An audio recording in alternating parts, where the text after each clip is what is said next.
being able to make that last payment on that credit card and have it say zero, what it did for my energy and my confidence, and just for me, that it made the most sense because it made me feel rich, and therefore I could make other aligned decisions with money and strengthen my relationship with it in the process.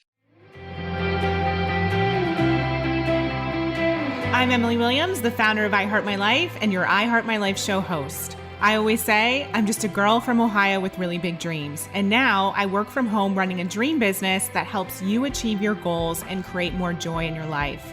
This podcast is all about all the topics that really matter to you. And it's about giving you everything you need in one place: mindset, relationships, wellness, lifestyle, money, business, and career.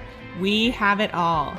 This is your one-stop shop for all things personal development meets lifestyle. So pull up a seat, get out a pen and paper, and get ready to learn.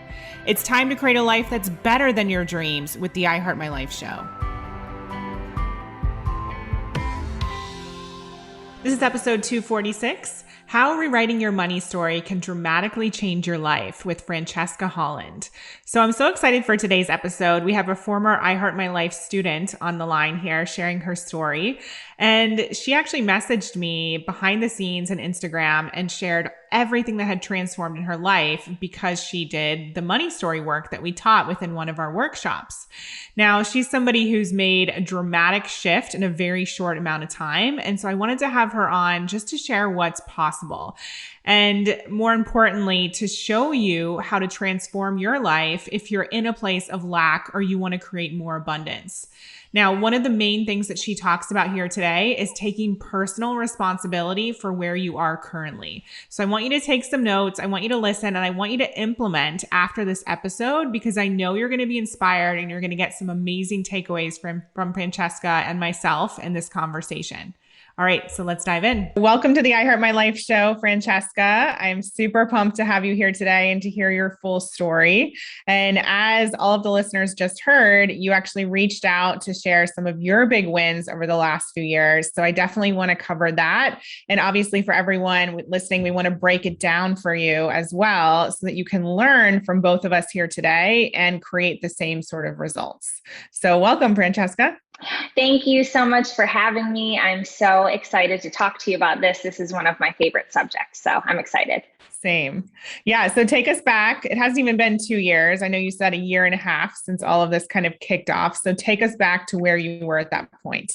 Yeah, of course. So this is back end of 2019, beginning of 2020. Just really finding myself and my husband in a position where continuously living paycheck to paycheck, no matter what. Our financial situation wasn't changing, even though I was making 6 figures in my income as a full-time pharmacist. He's a real estate agent, so he does well with that. And I'm just thinking, we're having these conversations about why aren't things changing? And finally, I think it just hit a wall, and I knew something had to change. And then flash forward to now, after doing all the work, it's just been an absolute complete transformation. So if you don't mind, I'd love to have you share some of like the even more nitty gritty details, because when you wrote to us, you said you were burnt out, you had barely any savings, you had debt. Is that the extent of it, or what was the reality during that time? Yeah, so lots of credit card debt just from making frivolous purchases and having those keep adding up. You know how easy it is sometimes to just swipe and forget. So it was credit card debt. It was not having any money in savings and not being able to ever build that up more than what it was. I think we had like $100 in savings. I was really burnt out from my job, working a 9 to 5. Wasn't really feeling fulfilled or satisfied there. And we weren't where we wanted to be in life. We wanted to invest in real estate. We wanted a bigger home. We were planning at that time on starting a family, and none of that was happening for us. And I knew that there had to be a reason why, and it had to be something that I was doing wrong.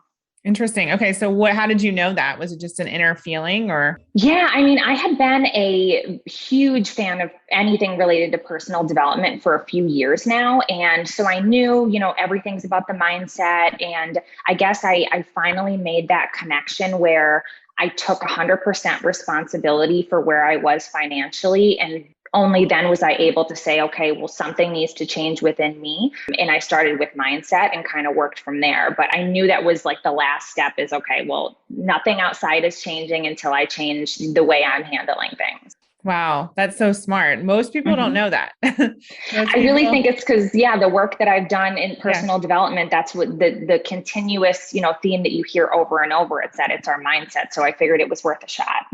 And what does your husband think when you said that?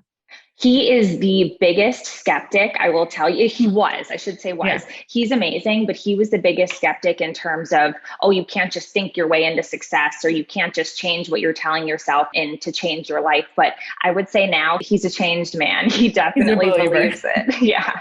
Okay. So what was your first step? You know that it's something to do with your mindset. So what is the first step that you took? So I started investing in myself a little bit more. So again, I had kept seeing advertisements for your I Heart Money workshop. And I was like, you know what, this is coming up at the right time. Let me go ahead and jump in. So the first core things that I did that really changed things for me was I mentioned that I had to take 100% responsibility. I had to stop blaming society, the economy, my college for all the student loan debt, my parents, and get my power back and realize like I'm the only one who can change this. And so I need to start there. Nothing on the outside is going to change unless I make something change.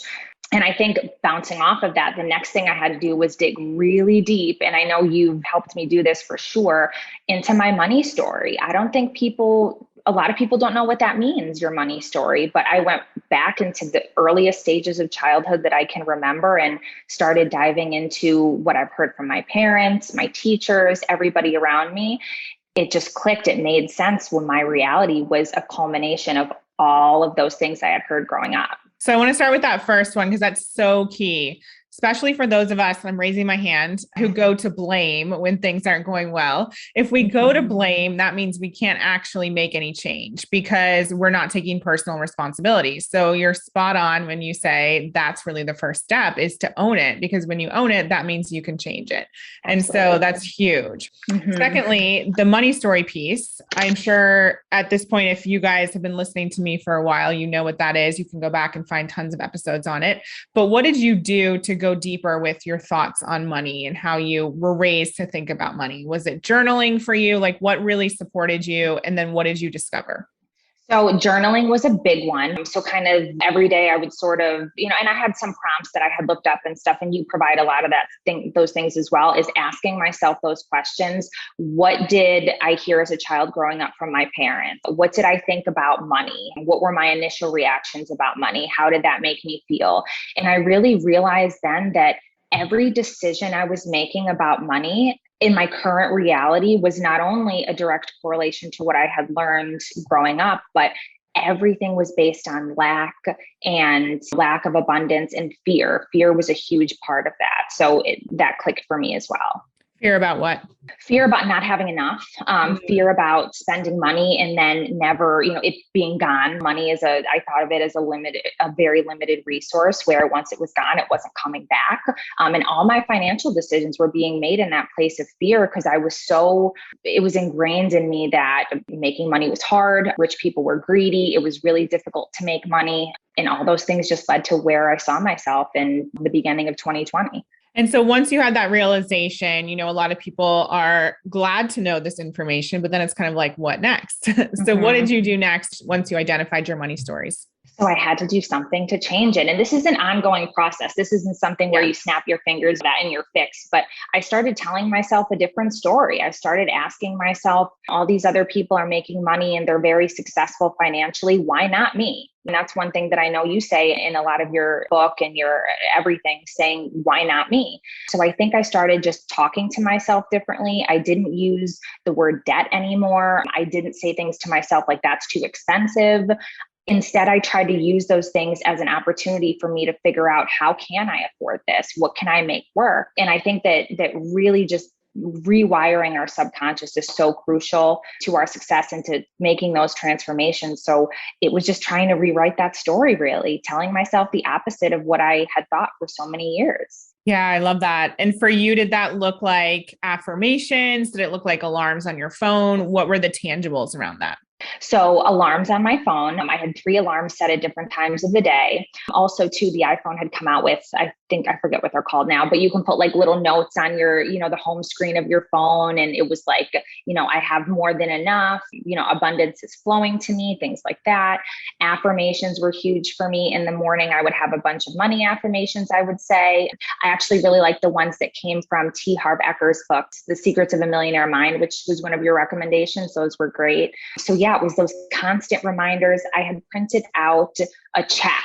This came from the book, The Secret, from their website, where you wrote on it like how much money you wanted to make. I had taped that onto my refrigerator, like all the things that a couple years ago I would have thought were crazy. Now we're actually helping rewire my brain on a daily basis.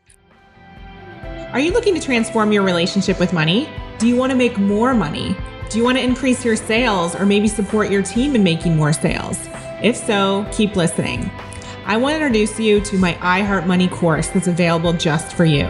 This is my signature course that helps you uncover all the things that are stopping you from creating more wealth. The truth is, we all have money blocks, but that can change literally today. We go through 8 modules together in this course, and you get workbooks plus video trainings every step of the way. I'm also giving you access to over 20 hours of group coaching calls that I did with real, live, amazing women who want to make more money. You're going to get so much from this program. It's perfect for you if you're an entrepreneur, whether you're just starting out or you're seasoned, doesn't matter. If you want to make more money and transform your mindset, this is for you. It's also perfect for you if you're in a career and you want to go to the next level, or maybe you have a team and you want to support them in making more money. If you're a coach and want to support others with money mindset, you can also use this program to do just that. And today, I want to give you a chance to get 15% off.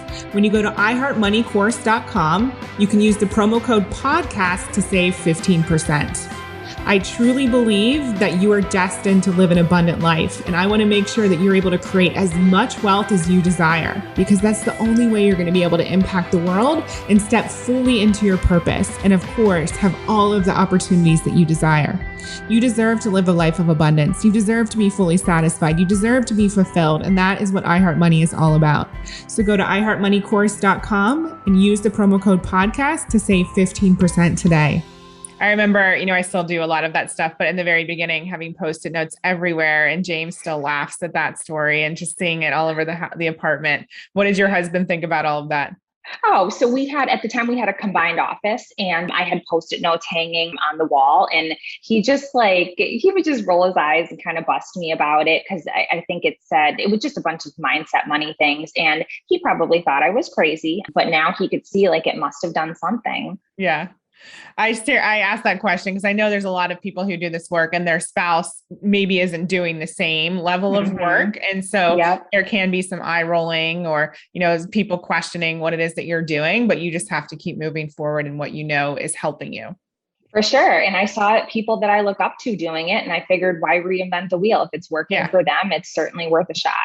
So what were some of the results that you got after a few weeks or months of practicing that? So, and I want to mention too, another thing that I did, like on more of a tactical end of it, I guess, was once I did a little bit of the mindset work, and this is painful, but I got really, really clear on my current money reality, like the objective things. So we had a spreadsheet that we still use today that has all of our expenses down to like the gas money we pay for, and then our income, and figured out where we were at the end of each month and where we could make changes. So that was huge.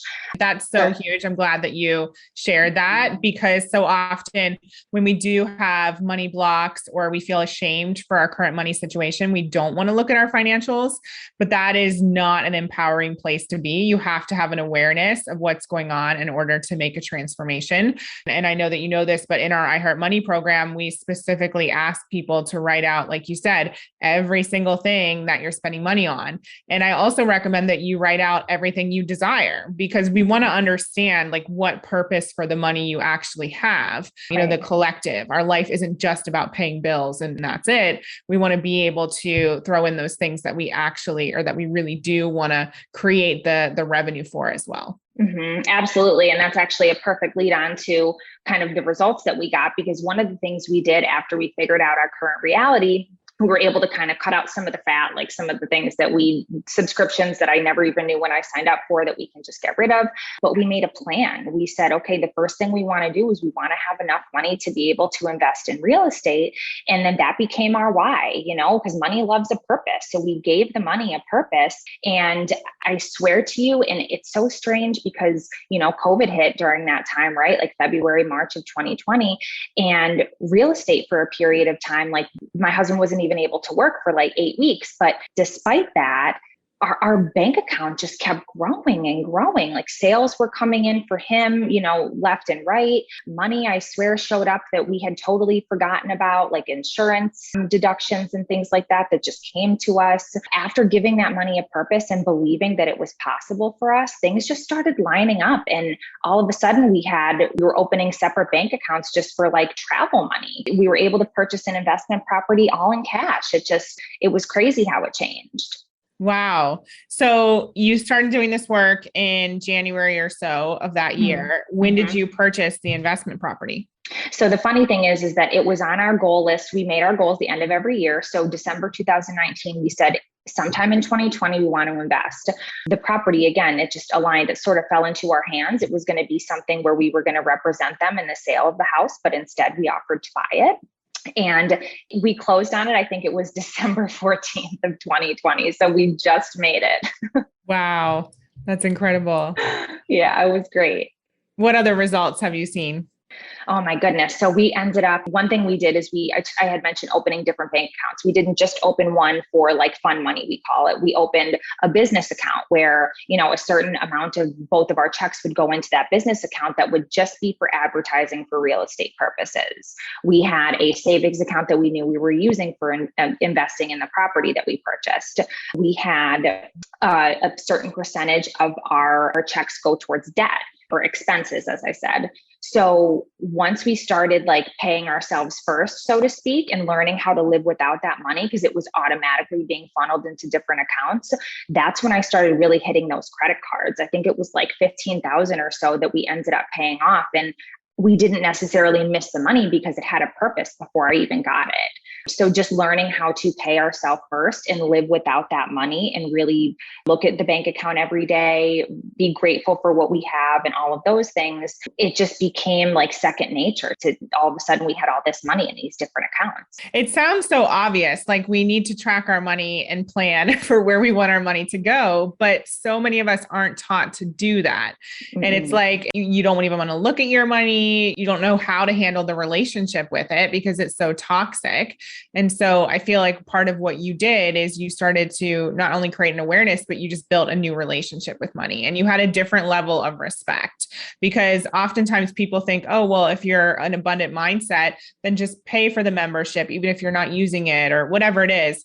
But really, that's not being respectful of money. And so I always like to feel excited or invested in what I'm putting my money into, even if it's like getting excited about paying the water bill. Like there's a purpose for that. If I'm not using the thing I'm paying money for, then that is not a respectful relationship with money. And same thing, like this is a whole nother tangent that we could go on, but when it comes to tipping, there's such a culture of, well, tip 15%, tip 20%. And sometimes I feel like that's a bit flippant. If somebody didn't do a good job, why am I going to tip them just to tip them? That doesn't feel aligned for me. And that doesn't actually feel like I'm being respectful of money. I'm just throwing things, certain people or opportunities. So really just feeling like you're connected to what you're investing in. And it sounds like you guys were motivated to pay off the credit cards as well. And that felt really good to you. And your actions with money should feel good.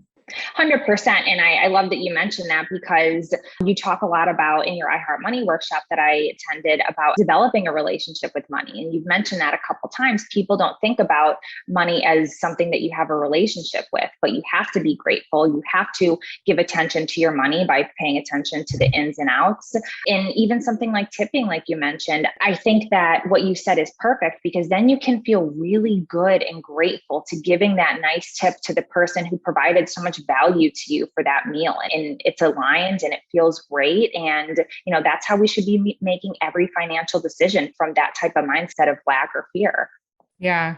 And I know there's a lot of people listening who have credit card debt. And I myself was one of those people years ago. And like you said, we changed that language. I personally changed it from debt to investment because I knew that I had invested in my education and certain things. But I know that there's a lot of people who are wondering, should I be focused on paying off my credit cards? Should I be focused on putting that money towards something else? And I do feel like it's a very personal choice, but there is a lot of freedom that comes from not having those credit cards, maxed out. So can you speak to how did that feel for you as you started to pay those off? Absolutely agree with everything you said. It's really personal. It really depends on if there's something specific you want done with that money, or if you feel best with no credit card debt at all, like no bad debt, if how you want to put it. But I just think that for me, I knew that there was enough money to go around and that paying the credit card debt would give me the freedom to play around with some money for what we wanted to do with it, which again was investing. So we knew we needed capital to do that. And the way that we figured out made the most sense for us was to free up some money during the month to be able to put towards that. For us too, like I'm all about feelings, and being able to make that last payment on that credit card and have it say zero, what it did for my energy and my confidence, and just for me, that it made the most sense because it made me feel rich, and therefore I could make other aligned decisions with money and strengthen my relationship with it in the process. Yeah. And I think that's really important to identify. When I was first doing this work and I had a lot of credit card debt, I knew that I actually wanted my cash to be able to invest in things that would move my business forward. Because I knew at that time, me just throwing 30 grand at a credit card to pay it off wasn't actually going to get me the result that I wanted or help me make money. And so I actually chose for a while not to pay off any of those things. Same with my student loan. And I knew that if I invested in coaches and programs and other things, that would help me. But then there was a chapter where I was like, you know what? It would actually feel really good and make sense for me to pay these off. So I think you have to identify, what stage you're at. And obviously there's things to think about like interest rates and what is best for you to not accumulate even more debt. But it is a very personal thing. It's not necessarily one size fits all. Definitely not. And some people might consider, like, for example, if you're starting a business and, you have the 0% interest credit card offer or something, it might make sense for you in that moment to leverage somebody else's money at a 0% interest rate to go and get that business started, knowing the results from that will more than pay off any investment that you initially made. So it's so personal, but I really think it comes down to getting really clear on what you want, your big dreams and desires, and then where you're at with money on a consistent basis, and continue to reevaluate that. Because I think without that knowledge, it's really, really hard to move the needle forward and to accomplish those goals if you don't know where you're starting from. And I love just hearing you talk about all of this because it's literally only been a year and a half. And now you're here talking about money and investing and savings and paying off credit cards, right? Can you believe it? I can't. It's like I get excited now when I tell you, and like you said, I know a lot of the people listening are coming from that place of fear like I was. There was periods where I didn't look at the bank account for 6 or 7 months at a time. I mean, my husband, looked at it. He kind of kept things squared away. I trusted him to do it. I didn't feel a need to. Now it's exciting for me. I actually get feelings of joy and gratitude and, all of those positive feelings looking at my bank account because I know how far we've come. And I know now that it's an unlimited resource, right? Like it's not going away. If I just keep making, aligned decisions from a place of abundance, there's no way that I'm ever going to be in the same position again. That's such a beautiful way to phrase it. And I feel like that just evokes a sigh of relief when you know that you're not going to be in that place again because you've done the work. And it's not like it's one and done. It's a consistent process, but you know what to do now. And so you'll never let yourself go back to that place.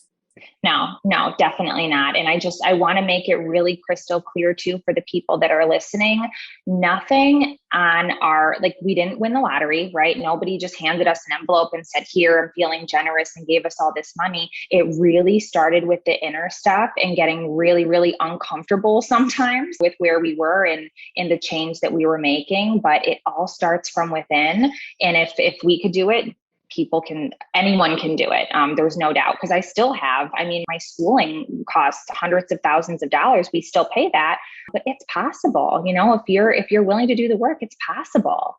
Yeah. And it's just looking at your current situation and recognizing this is not my forever reality. It's literally just now, today, and that can be changed. 100%. Yes. And it gives you something to look forward to and really gives you that empowerment back that you can change it at any point. And I know one of the biggest gifts from this whole experience in the past few years is also you recognizing some of the work that you want to do going forward. So can you talk a little bit about that?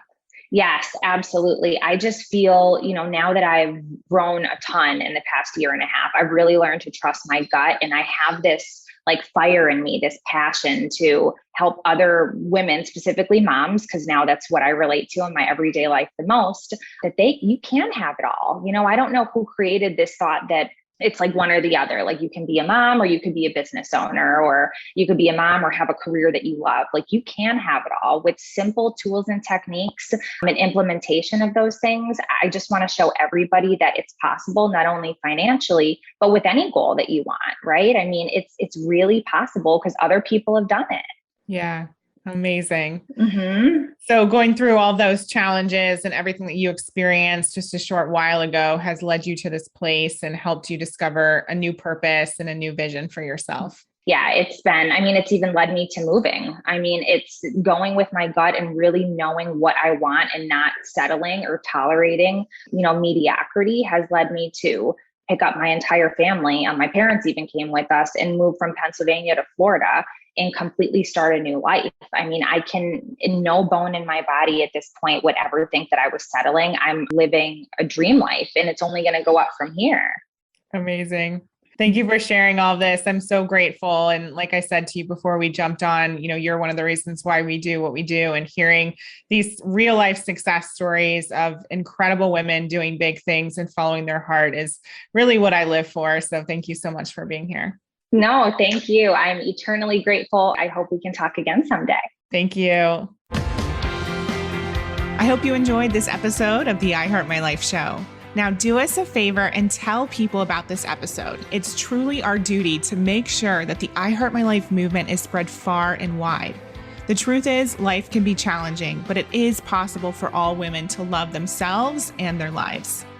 And while you're at it, send a link to this episode to 3 of your friends today, or maybe even post it on social media. Use the hashtag #IHeartMyLifeShow. That's hashtag #IHeartMyLifeShow. And if you'd like to help me personally, then please rate and review this podcast on Apple Podcasts. Give us some stars, cheer us on, and leave a review, because believe it or not, that stuff actually really does help. And I read all of them. Please remember, everything you desire is meant for you and possible. Keep showing up, taking action, and believing in your dreams.